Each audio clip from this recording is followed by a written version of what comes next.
नमस्कार, मैं हूं रोहित खन्ना। आप देख रहे हैं भारत न्यूज और मेरे साथ हैं डॉक्टर राकेश प्रकाश, सीनियर जर्नलिस्ट। आपका भी बहुत बहुत स्वागत है। और राकेश जी, ममता बनर्जी ने जोरदार हमला किया है एक बार फिर से कांग्रेस पे। ममता बनर्जी ने कहा है, मैं 2 सीट दे रही थी, इन लोगों ने ऑफर ठुकरा दिया। अरे, आपकी बंगाल में स्ट्रेंथ ही क्या है? फिर भी 2 सीट दे रहे और जिता के भी देंगे, ये उनका कहना था। आज उन्होंने उससे आगे 2 कदम जाकर कहा कि हिम्मत है तो यूपी में जाओ और मोदी को बनारस में हरा के दिखाओ, प्रयागराज हरा के दिखाओ तो माने। हमारे राज्य में आ जाते हैं कुछ लोग फोटो खिंचवाने के लिए। आप समझ रहे हैं आजकल कौन घूम रहा है, इसको उन्होंने निशाना साधा है। तो एक तरीके से इंडी गठबंधन का एक और विकेट यहां पर गिरता नजर आ रहा है। पूर्ण तरीके से आज नहीं तो कल ये गिरना तय है, क्योंकि जो कंडीशन है ममता बनर्जी की कांग्रेस के लिए, एक तो 2 से ज्यादा सीट वो देना नहीं चाहती है, नंबर 1। नंबर 2, उन्होंने कहा है आप लेफ्ट से अपना नाता तोड़ें। ये वही लेफ्ट है, ममता बनर्जी ने कहा, जो मुझे बहुत समय पर मेरे पे हमला कर चुका है, बहुत बार मुझे मारा है, और मैं लोगों की दुआओं की वजह से आज सही सलामत हूं। लेफ्ट के साथ रहते ये हो नहीं सकता, और लेफ्ट को कांग्रेस छोड़ दे ये भी हो नहीं सकता है, क्योंकि अभी लेफ्ट के नेता मिले हैं जाके कांग्रेस से, राहुल गांधी से। लेफ्ट कह रहा है कि बंगाल में टीएमसी हमारा हिस्सा नहीं है।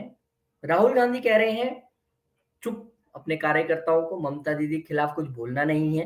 लेकिन फिर भी अधीर रंजन चौधरी बोल ही देते हैं, हम भिखारी थोड़े हैं जो 2 सीट लेंगे। तो कुल मिला के इतनी खिचड़ी पकी हुई है, इतनी ज्यादा मतलब कंफ्यूजन की स्थिति क्रिएट हुई है। खासकर आज का जो बयान आया ममता बनर्जी का कि हिम्मत है तो जाकर बनारस में नरेंद्र मोदी को हरा के दिखाओ, ये सीधा हमला है कांग्रेस पे। और उसके बावजूद कांग्रेस पार्टी मौन है। देखिए, जो सबसे बड़ी बात है इस पूरे मामले में वो ये है कि ममता बनर्जी ने कांग्रेस को सीधे तौर पे जो है वो आईना दिखाते हुए चुनौती दे दी है। ममता बनर्जी ने सीधे सीधे कांग्रेस पर सवाल उठाया है, कांग्रेस की राजनीतिक हैसियत पे सवाल उठाया है, कांग्रेस के जनाधार पे सवाल उठाया है, कांग्रेस के वजूद पे सवाल उठाया है। और साथ में उन्होंने चेतावनी भरे लहजे में कहा है कि अगर है हिम्मत तो उत्तर प्रदेश जाओ, है हिम्मत तो बनारस जाओ, है हिम्मत तो प्रयागराज जाओ, वहां ताकत आजमाओ, वहां जीत हासिल करके दिखाओ। बंगाल में हमने तुम्हें ऑफर किया था, तुम नहीं माने, तो अब हम उसके लिए जिम्मेदार नहीं है। यानी कि ममता बनर्जी ने बंगाल में कांग्रेस को जमीनी हकीकत दिखा दी है, या कांग्रेस को एक तरीके से पटखनी दे दी है। तो ये हालात है कांग्रेस के, और ये हालात है इंडी गठबंधन, जो कि बचा खुचा अब तो चंद रह गए हैं। जो रह गए हैं उसमें भी सिर्फ फुटअव्वल है, उसमें भी आपस में एक दूसरे को नीचा दिखाने की कोशिश है। अगर मैंने तो शुरुआत में ही कहा था कि ये कभी एक साथ हो ही नहीं सकते, और अगर हो भी गए तो आपसी खींचतान और आपसी तनातनी और आपस में सिर्फ फुटअव्वल इतना होगा कि ये और इस गठबंधन के लोग एक दूसरे से बात तक नहीं करेंगे सीधी मुंह। तो ये सिचुएशन है। और बंगाल के जो हालात हैं उसमें कांग्रेस की कांग्रेस के बारे में या कांग्रेस के जनाधार को लेकर के किसी को कोई प्रश्न नहीं है, क्योंकि सब जानते हैं कि कांग्रेस की हालत बंगाल में क्या है। ममता बनर्जी भी जानती है कि बंगाल में उसके बिना कांग्रेस कुछ नहीं कर सकती। लेकिन हाँ, अब इसमें क्या कहा जाए कि जो गठबंधन बीजेपी के खिलाफ खड़ा हुआ, शुरुआत में ही सभी विश्लेषकों ने कहा था कि इस गठबंधन के पास कोई मुद्दा नहीं है, मुद्दा एक है बीजेपी हराओ।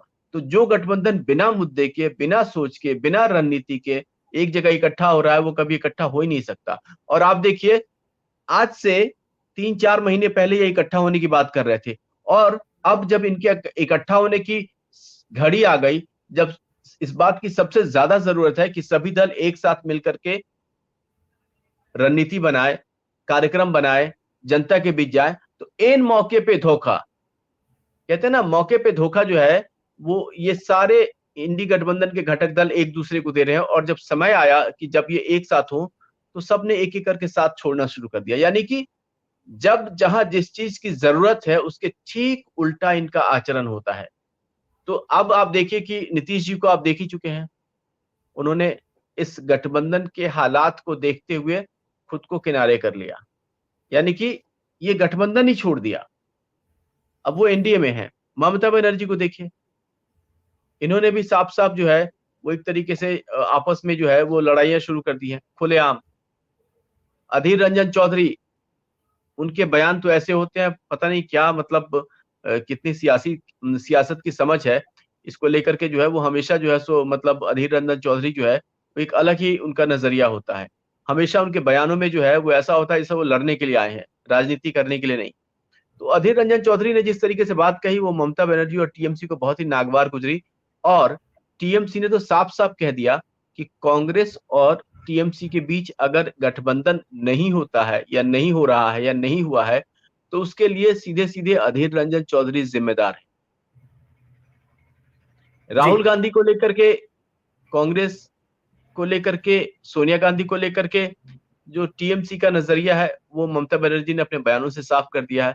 उसने बिना नाम लेते हुए सीधे तौर पे जो है वो राहुल गांधी को निशाना बनाया है और कहा है कि कुछ लोग पश्चिम बंगाल में फोटो खिंचाने आ जाते हैं। मतलब साफ-साफ ये संदेश दे दिया है कि हम आपके लिए और आप हमारे लिए नहीं हैं, और अगर आपस में जरा सी भी रिश्तेदारी होती, समझदारी होती या एक दूसरे के प्रति सम्मान होता तो इस तरीके की एक दूसरे के लिए बयानबाजी नहीं होती। तो अब जी जब ये साफ हो चुका है कि कांग्रेस 2 सीट पे राजी होगी नहीं और ममता बनर्जी उससे ज्यादा देंगी नहीं, तो मुझे लगता है कि पश्चिम बंगाल में भी पश्चिम बंगाल में भी कांग्रेस और टीएमसी का गठबंधन नहीं होने वाला है। उत्तर प्रदेश में आप देख ही रहे हैं, अखिलेश यादव ने एक तरफा ऐलान कर दिया, एक तरफा सीटों की घोषणा कर दी, एक तरफा उम्मीदवार खड़े कर दिए और एक तरफा ये भी कह दिया कि हम कांग्रेस को इतना ही देंगे। कांग्रेस को उन्होंने कांग्रेस के नाम उन्होंने वो सीटों का ऐलान कर दिया। तो कांग्रेस को अब कोई भी गंभीरता से नहीं ले रहा, न तो जनता लेती है, बड़ी न दयनीय विपक्षी हालत, पार्टियां लेती हैं। बड़ी बड़ी दयनीय हालत कांग्रेस की नजर आती है इस स्थिति में, क्योंकि बंगाल में अगर उनको 2 सीट दी जाए, वो पार्टी जो कभी 400 पार हुआ करती थी, और उत्तर प्रदेश में अगर 11 थमाकर बोल दिया जाए कि बस इतना ही मिलेगा, और पंजाब में कोई कह दे कि हमें आपके साथ लड़ना ही नहीं है, और बाकी स्टेट्स में, अब बिहार का तो अब छोड़ ही दीजिए, वहां के तो अब समीकरण ही बदल गए हैं। पर राकेश जी, सबके बीच कांग्रेस की हालत तो खस्ता है, वो तो जग जाहिर है। कांग्रेस अपने आप उस चीज को एक तरीके से एक्सपोज करती जा रही है, मीडिया के जरिए चीजें पहुंच रही हैं। क्योंकि अगर आप सभी सीटों पर लड़ते या कुछ दलों से गठबंधन के जरिए, जैसे यूपीए आपका था, शायद थोड़ा बहुत कुछ हो जाता, लेकिन अब तो आपने पूरी तरह एक्सपोज कर लिया। अब कहानी ये है कि ममता बनर्जी कह रही हैं कि अगर लेफ्ट है तो हम नहीं, हम है तो लेफ्ट नहीं होना चाहिए। तो फिर जो इतनी 6 महीने से मीटिंग चल रही है, साथ बैठ के आपने समोसा भी खाया, कचौरी भी खाई, रोटी भी खाई, पानी भी पिया, मुंबई में भी, पटना में भी, बंगलौर में भी, और पता नहीं, तो फिर उस वक्त क्यों उन्होंने क्लियर नहीं किया जब सब बैठे थे कि भाई अगर ये साथ में है तो हम नहीं रहेंगे। अब तब तो सब मीटिंग करते रहे, ज्वाइंट प्रेस कॉन्फ्रेंस, बस अगले मीटिंग में हिला देंगे, बस अगली मीटिंग में हिला देंगे। तो कहीं ना कहीं मुझे लगता है हर पार्टी लिंगर ऑन करके एक दूसरे के साथ एक दूसरे को चकमा ही दे रही थी। कांग्रेस कह रही है करते हैं सीट शेयरिंग, ममता जी कहते हैं बताते हैं, नीतीश जी ने कहा अरे हम भी बताते हैं, उन्होंने तो चलो बता ही दिया। तो कुल मिला के इंडी गठबंधन बना के मुझे आज की डेट में लगता है कि कांग्रेस ने बहुत ब्लंडर गलती की। यूपीए ही रहते या अपने समान दल जो उनके साथ थे तो शायद कुछ होता, लेकिन अब तो अपने पैर पर कुल्हाड़ी जैसी बात नजर आ रही है। क्योंकि अगर बंगाल में राहुल गांधी की मीटिंग को परमिशन नहीं मिलती है, या फिर कार्यकर्ताओं के साथ धक्का मुक्की होती है, या फिर वहां पर उनको वो ट्रीटमेंट नहीं मिल पाता है, अरे इंडी गठबंधन के अलायंस पार्टनर है, तो वहां पर तो बहुत अच्छा ट्रीटमेंट होना चाहिए था, एकदम सर आंखों पे उनको बिठाना चाहिए था। तो वहां पे ही उनके साथ जो मीडिया में खबरें आई वो बहुत अच्छी नहीं आई। तो कांग्रेस अब फंस गई यहाँ पे। अब इंडी गठबंधन में रहते भी नहीं बन रहा है, और छोड़ते तो बनेगा ही नहीं। देखिए जो मैं आपको बताना चाह रहा हूँ कि कांग्रेस गठबंधन, मैंने पहले भी आपको कहा था, एक बार फिर से दोहरा रहा हूँ कि कांग्रेस गठबंधन की जो राजनीति है वो हमेशा से कहते हैं ना कि पीठ में छुरा घोंपने की तरह करती है। कांग्रेस जिसके साथ भी गठबंधन में होती है उसके साथ धोखा करती है, और इस बार तो ये हुआ है कि ये पूरा इंडी गठबंधन ही जो है वो देश की भोली भाली जनता के साथ एक धोखा है।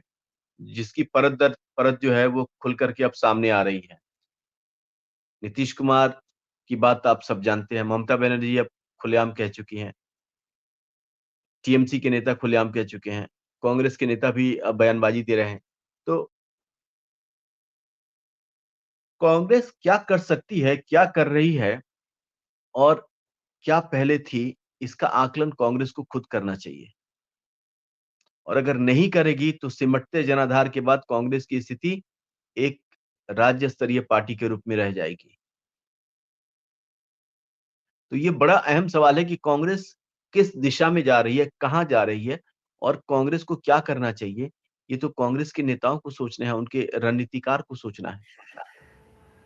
नहीं, राहुल गांधी की अगर भारत न्याय यात्रा भी आप देखें तो जिस दिन यात्रा शुरू होनी थी उस दिन मुरली देवड़ा छोड़ गए। उसके बाद असम में जो हुआ वो आपने देखा। उसके बाद बंगाल में एंटर करने से पहले ही ममता बनर्जी ने कह दिया एकला चलो। और बिहार में तो भी पहुंचे भी नहीं थे कि सरकार ही गिर गई, पक्ष से विपक्ष में आ गए। और झारखंड तो भी पहुंचे भी नहीं थे कि वहां के मुख्यमंत्री गिरफ्तार हो गए, सरकार पुनः गठन की ओर चली गई। तो कहीं ना कहीं ये एक भारत जोड़ो न्याय यात्रा के साथ भी एक सेटबैक दिखाई देता है कि जिस जिस स्टेट में आप गए, अब आप यात्रा क्यों निकाले? जनाधार बढ़ाने के लिए आप यात्रा क्यों निकाल रहे हैं? ताकि हम और मजबूत हों। लेकिन अगर वो संदेश पब्लिक में जाए ही ना, अब कोई किसी को गोडी मीडिया भी कह देगा, कोई किसी को कुछ भी कह देगा, लेकिन ये हम नहीं कह रहे हैं। हम तो बंगाल में नहीं है, असम में नहीं है, हम तो बिहार में नहीं है, झारखंड में नहीं है। हम कहाँ से रिपोर्ट लेते हैं? सोर्सेस से, सूत्रों से। और जो मीडिया में तमाम रिपोर्ट्स आती है उनको पढ़ने के बाद निष्कर्ष निकलता है। और निष्कर्ष इस बार की भारत जोड़ो न्याय यात्रा का जो है वो आपके सामने है। देखिए सर, मैं आपको साफ-साफ बता दूं कि कांग्रेस जो है, वो कांग्रेस अब कहते हैं ना कि आखिरी सांसें गिन रही है। कांग्रेस अपने भविष्य को लेकर के बहुत ज़्यादा चिंतित है। कांग्रेस के पास कोई विकल्प नहीं है। कांग्रेस के पास कोई मजबूत सहयोगी नहीं है। कांग्रेस के पास कोई मजबूत नेता नहीं है। और जो बच्चे हैं वो धीरे-धीरे या तो पार्टी छोड़ रहे हैं या फिर पार्टी में उनका कोई रेलेवेंस नहीं बचा है। तो कांग्रेस के लिए बहुत गंभीर संकट है। और जो नेता है भी, वो सब जो है सो बयानवीर हैं। यानी कि एक से बढ़ के एक बेतुके बयान देते रहते हैं। तो इसलिए कांग्रेस अब पहले वाली कांग्रेस नहीं है जिसे लेकर के जो है हम या आप सोचा करते हैं या बातें किया करते हैं। कांग्रेस अब बिल्कुल ज़मीन पे आ गई है और यहाँ पे उसके पास जो है वो हालत ये है कि वो ना तो ढंग से वोट जीत पा रही है, ना तो सीट जीत पा रही है और ना ही उसका जो एक इक्वल रिप्रेजेंटेशन होता है या एक प्रोपोर्शनल रिप्रेजेंटेशन होता है, वो अपर हाउस या लोअर हाउस दोनों में कहीं भी उस तरीके से नहीं बन रहा है। इसलिए आप देखेंगे कि कांग्रेस जो है वो क्या करती है, चुनाव हार जाती है। तो हारने का जो एक नुकसान है सीधे-सीधे वो है कि आपकी सीट जो है वो अपर हाउस में वो कम होती जाएगी। कम होती जाएगी मतलब आपके पास जो वोटों का जो राइट है, जो सांसद है उसके आपको टिकट नहीं मिलेंगे तो फिर आपको दिक्कत होगी। ये यही हाल जो है बीच में थोड़ा सा रिवाइव हुए थे जब हिमाचल कर्नाटक जीता और तेलंगाना, बीच वो में थोड़ा वो सा रिवाइव रिवाइव आया। देखिए वो रिवाइव इसलिए हो गए थे वो रिवाइव इसलिए हो गए थे क्योंकि वहाँ एंटी इनकम्बेंसी फैक्टर काम कर गया और कोई बात नहीं एंटी थी। कंबेंसी में मुझे लगता है राकेश जी एक चीज और सोचनी चाहिए कि कांग्रेस का अपने नेताओं पर कंट्रोल नहीं, नेताओं पर वश नहीं है कि किसने क्या बोलना है, कब बोलना है, राष्ट्र हित में क्या है। अब जैसे इनके कर्नाटक के जो एमपी हैं डी के सुरेश, जिनकी ये खबर चल रही है अलग देश वाली कि इन स्टेट्स को अलग दे, अब ये क्या है? कितनी मेच्योरिटी वाला बयान है ये इससे ज्यादा इमेच्योरिटी क्या होगी? ये तो शायद कोई देश का आम नागरिक भी बोलने की हिम्मत नहीं करेगा। वो तो चुने हुए सांसद हैं और उसके बाद वो ये कह रहे हैं कि अलग देश जैसी चीज होनी चाहिए। अधीर रंजन चौधरी ममता बनर्जी पे बयान देते ही रहते हैं, रुकते नहीं हैं।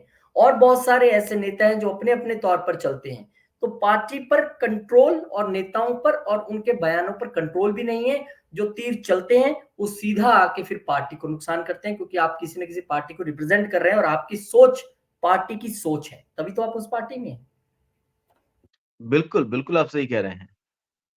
आप ये मान के चलिए कि जिस तरीके से देश में सियासत हो रही है या एक सियासी माहौल है, उस माहौल में जो है, वो सिर्फ़ ऐसे ही लोगों का बोलबाला है और देश की सियासत इन्हीं की वजह से नीचे की तरफ जा रही है।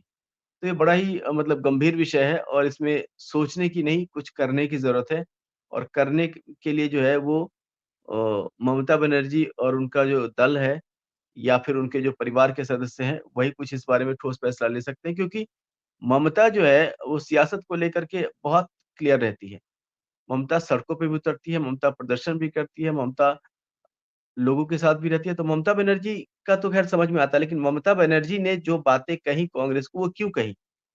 कोई राजनीतिक दल अपने दूसरे सहयोगी की दल के साथ इस तरीके से बात नहीं करता। नहीं, बहुत बड़ा चैलेंज दिया है, बहुत बड़ा चैलेंज दिया उन्होंने कि आपकी हिम्मत है तो बहुत जाइए बड़ा। आप आपने बनारस तो में। आपने पूरे देश के सामने, पूरे मीडिया के सामने कांग्रेस को उसकी औकात दिखा दी। बहुत बड़ा चैलेंज दे दिया। बहुत। हालांकि एक दल दूसरे दल को कवर अप करता है, अगर आप एक गठबंधन में हैं तो फिर कवर अप ही बनता है कि किसी तरीके से ढका जाए। पर उन्होंने इतना बड़ा चैलेंज दे दिया कि आप हिम्मत है तो जाके, एक तरीके से उन्होंने चैलेंज दे दिया और दूसरा ये भी कह दिया कि आते हैं लोग, फोटो खिंचवाते हैं और चले जाते हैं।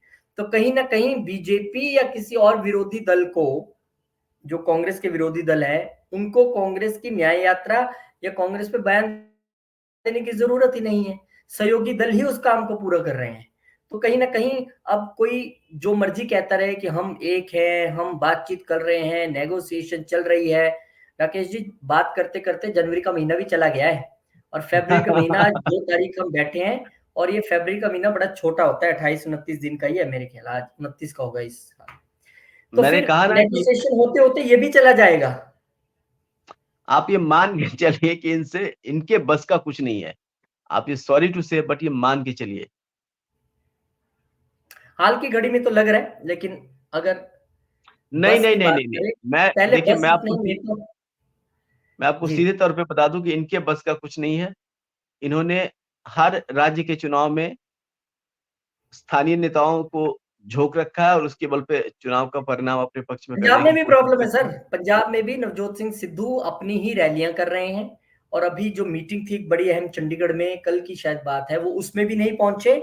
और पंजाब के 4 पूर्व कांग्रेस अध्यक्षों से वो अपने ही घर में पटियाला में मिले और उसकी फोटो भी ट्वीट की है, सीधा चैलेंज। और वहां भी कांग्रेस पार्टी के किसी बड़े नेता की हिम्मत नहीं है कि आप अपने तौर पे पूरी पार्टी चला रहे हो, वहां पे आप पार्टी के अध्यक्ष भी नहीं हो, कोई एमएलए भी नहीं हो। पार्टी के जो अध्यक्ष है राजा वड़िंग, वो अपने तौर पे चीजें कर रहे हैं, लेकिन वो उनको ना मानते हो, अपने तौर पे चल रहे हैं। तो कहीं ना कहीं वहां भी कंट्रोल नहीं। तो मैंने ये कहा कि अगर आपका अपनी पार्टी के अंदर ही कंट्रोल नहीं है, आप सोचिए ना, पार्टी के अंदर कंट्रोल नहीं है, जबकि आपके अभी मैं नहीं मानता हूं कि लोकसभा और राज्यसभा में और बहुत सारी स्टेट्स में आपकी सरकार है, कम आंकड़ा है, आप उन्हीं को कंट्रोल नहीं कर पा रहे हैं। तो इतना बड़ा देश कैसे चलाइएगा? अगर आप एक सीट शेयरिंग नहीं कर पा रहे हैं, अगर आप एक दूसरे के सुर में सुर नहीं मिला पा रहे हैं, तो देश को लेकर तो बहुत बड़े बड़े डिसीजन लेने पड़ते हैं। एक प्रधानमंत्री के तौर पे पीएम मोदी और गृह मंत्री के तौर पर अमित शाह किस तरह के डिसीजंस लेते हैं, हार्ड एंड फास्ट। पूरी दुनिया के खिलाफ भी खड़ा होना हो तो वो होके दिखाते हैं। पूरी किसी भी देश की हिम्मत नहीं है किसी भारत को कुछ कह जाए या हमारे खिलाफ कुछ कर जाए, थोड़े ही दिन में वहां पे अपने आप विरोध शुरू हो जाता है। और मालदीव उसकी सबसे बड़ी एग्जांपल है, हमने कुछ नहीं कहा, हमारी तरफ से कुछ, लेकिन ये इच्छा शक्ति और जो एक गुडविल है और एक आपकी जो पावर है कि हम कुछ हैं, हमने दिखाया है पूरे वर्ल्ड को, उसके दम पे ये सब चल रहा है। और अगर इतने दल इकट्ठे होके अभी सीट शेयरिंग के लिए ही लड़े जा रहे हैं, खुदा ना खास्ता कभी भगवान ने इनको मौका दे दिया, तो फिर कैसे देश चलेगा? एक कहेगा कि ये होना चाहिए, दूसरा कहेगा नहीं होना चाहिए, तीसरा कहेगा होना चाहिए, चौथा कहेगा नहीं होना चाहिए। दुनिया तमाशा देखेगी। आप अपने इंडी गठबंधन के लिए कॉमन मिनिमम प्रोग्राम नहीं बना पाए, कोई एक कन्वीनर समय पर नहीं चुन पाए, उसकी वजह से नीतीश कुमार भी चले गए। आप सीट शेयरिंग नहीं कर पा रहे हैं, एक दूसरे को इकट्ठा नहीं रख पा रहे हैं, देश कैसे चलाइएगा? सवाल तो उठता है, सवाल उठना लाजमी है कि आज पीएम मोदी के सामने, आज तो ममता बनर्जी ने भी कह दिया कि हिम्मत है तो जाओ बनारस में हरा के दिखाओ। तो अगर पीएम मोदी के खिलाफ या बीजेपी के खिलाफ आपको उतरना है, तो जो तैयारियां दिख रही हैं इंडी गठबंधन की, वो तो नाकाफी शब्द भी उसके लिए छोटा पड़ जाएगा। वो कहाँ है? वो हम ज्वाइंट रैलीज करेंगे, कब करेंगे? इलेक्शन के बाद? अभी कब, क्या टाइम रह गया है? 2 महीने 3 महीने का समय रह गया है। राहुल गांधी अपनी यात्रा निकाल रहे हैं, होना चाहिए था कि इस समय में ज्वाइंट करते आप जो भी करना है। ये तो कांग्रेस का हो गया ना एक तरीके से, पूरा वोट बढ़ेगा कांग्रेस का बढ़ेगा। ज्वाइंटली क्या किया आपने? एक भी रैली की है आपने? मीटिंग भी अब वर्चुअल पे शिफ्ट हो गई है। तो कहीं ना कहीं ये इनको सोचना पड़ेगा कि इस वक्त एनडीए देश में किस रूप में पावरफुल है, और पीएम मोदी का नाम ही काफी है। मतलब कितनी स्टेट्स के इलेक्शन हुए, वहां पे बीजेपी ने कोई चेहरा नहीं घोषित किया, उन्होंने सीधे तौर पे कहा कि हमारा चेहरा कमल का फूल और पीएम मोदी। और उसके बाद देखिए आप, एक लाइन चल गई पूरे इलेक्शंस में, मोदी की गारंटी। तो कहीं ना कहीं इंडी गठबंधन को ये सोचना पड़ेगा कि आज वो कहां खड़े हैं और एनडीए कहां खड़ा है। बहुत डिफरेंस है। टीवी पे आके बयान देने से या अखबार में एक मोटी सी लाइन छप जाने से चुनाव नहीं जीते जा सकते। हम किसी को क्रिटिसाइज नहीं कर रहे हैं, लेकिन एनालाइज करना हमारा फर्ज है। और एनालाइज यही इस वक्त कहता है कि जिस शेप में इंडी गठबंधन है, नॉट अ गुड शेप, जिस रूप में चीजें आगे बढ़ रही हैं, वेरी कंफ्यूजिंग, कुछ समझ ही नहीं आ रहा है कौन किसके खिलाफ क्या बोल रहा है, क्या कह रहा है। बस चल रहा है आपस में। बीजेपी को क्या जरूरत है बोलने की, इंडी गठबंधन ही आपस में एक दूसरे को सब कुछ कह रहे हैं।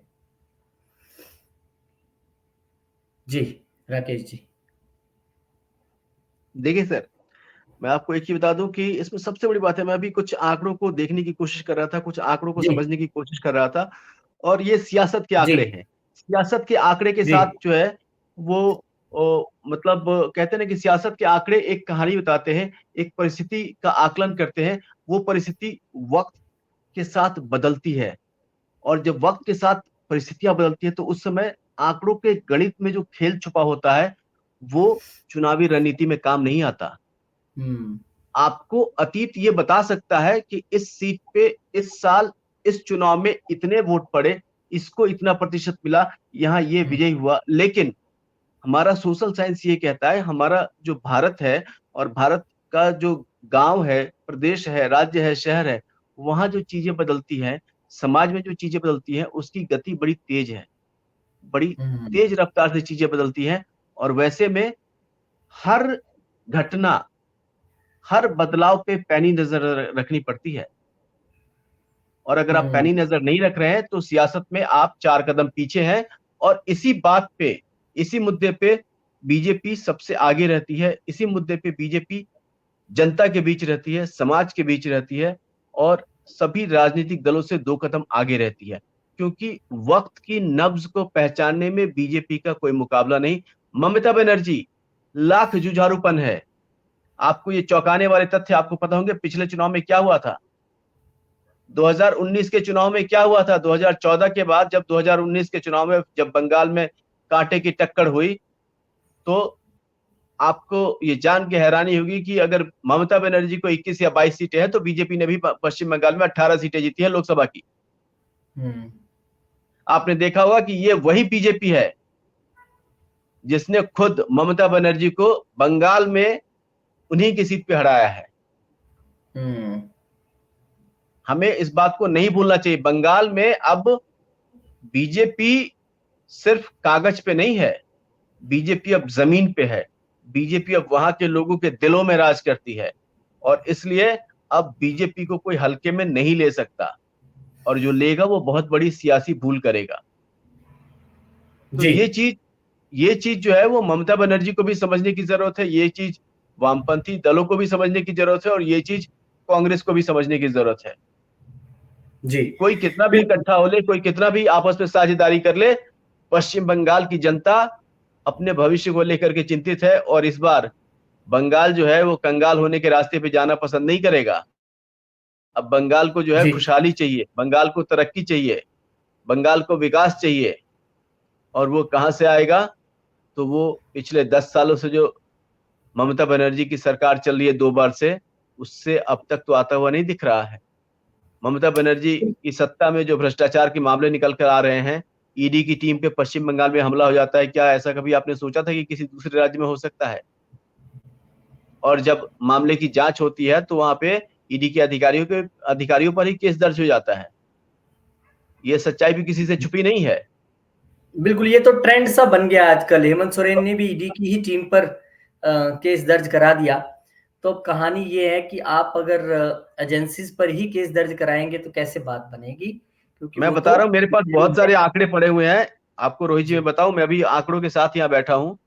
और हर आंकड़े इस बात की गवाही देते हैं कि बीजेपी लगभग सभी राज्यों में अपना जनाधार मजबूत करती जा रही है, लगभग सभी राज्यों में। तो इससे आप अंदाजा लगा लीजिए कि अगर ममता ने कांग्रेस को पश्चिम बंगाल में जमीन दिखा दी है, तो इसमें कोई आश्चर्य की बात नहीं है। ममता ने अगर कांग्रेस को उसकी हैसियत बता दी है, इसमें कोई आश्चर्य की बात नहीं है। और ममता ने चेतावनी और साथ में चुनौती दोनों के साथ कांग्रेस को यह संदेश दिया है कि है हिम्मत तो उत्तर प्रदेश जाओ, है हिम्मत तो प्रयागराज जाओ, है हिम्मत तो बनारस जाओ। ये क्या, इस बयान के क्या मायने हैं? इस बयान के बिल्कुल सही कहा। साफ साफ यही मायने हैं कि कांग्रेस को रत्ती भर भी नहीं समझती ममता बनर्जी। बिल्कुल आपने सही कहा कि इस वक्त जो ममता बनर्जी का ये बयान आया है, इस तरह का बयान तो कभी शायद पीएम मोदी या बीजेपी ने भी नहीं कहा कि हिम्मत है तो आप कभी वाराणसी नहीं, आके हरा कभी के नहीं, दिखाओ, कभी नहीं। कभी नहीं कहा। देखो, और क्योंकि वो एक जुझारू नेता है, बंगाल में इनका होल्ड है, इसमें कोई शक नहीं है कि पश्चिम बंगाल में और अपनी पार्टी दोनों ही जगह ममता बनर्जी का एक अच्छा होल्ड है। और उनको पता है कि जब मेहनत हमारी, होल्ड हमारा, वर्कर हमारा, तो हम सीट क्यों दें ज्यादा, क्यों किसी दूसरे की स्ट्रेंथ बढ़ाएं। जो लॉजिक है कि हम अगर आपको 7-8 सीट दे देते हैं, वर्कर हमारा वोट डालेगा, स्ट्रेंथ हमारी यूज होगी, आंकड़ा आपका बढ़ जाएगा। उसके पीछे लॉजिक क्या है? या तो आपके उतने सिटिंग एमपी हो उस वक्त, या तो आपका उतना आंकड़ा इस वक्त चल रहा हो, तब आप कह सकते हैं मौजूदा सीट हमारी थी, हमें दी जाए, हमने अपनी मेहनत से जीती थी। पर वो आंकड़ा दिखाई नहीं देता है। और यही कहानी यूपी में भी फिट होती है, जहां पे अभी कहा जरूर जा रहा है पर मामले बहुत ज्यादा फाइनल नहीं हुए हैं अभी वहां पर, क्योंकि वहां पर भी कांग्रेस का एक एमपी है 80 में से, मांग रहे हैं 16 से 20। तो अब अखिलेश यादव को ये समझ नहीं आ रहा कि मैं वो 14 से 15 जो मांग रहे हैं एक्स्ट्रा, अभी 11 दे दिया, मतलब समझ लीजिए 7-8 और एक्स्ट्रा मांग रहे होंगे, वो किस नजरिए से दें? क्योंकि या तो आपका विनिंग स्ट्राइक रेट उतना रहा हो। आप 2009 की बात मत कीजिए, हमने कितने जीते थे, 2009 की कहानी अलग है, गुजरा जमाना, बहुत पुरानी बात है। अब तो आप 2024 की बात कीजिए, 15 साल पुरानी बातें छोड़ दीजिए आप। तो कहीं ना कहीं कांग्रेस पार्टी के लिए अब यात्रा से ज्यादा मंथन की जरूरत है।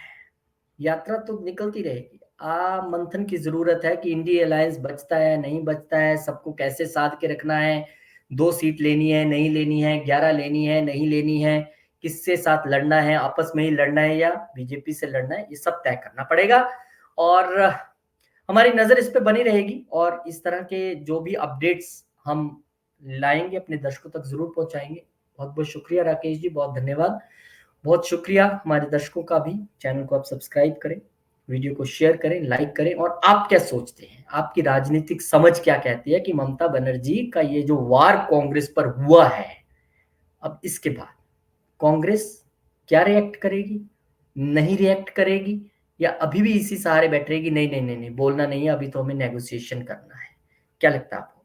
कमेंट करके बताइएगा जरूर। मिलेंगे आपसे नए वीडियो में, तब तक के लिए नमस्कार, जय श्री राम।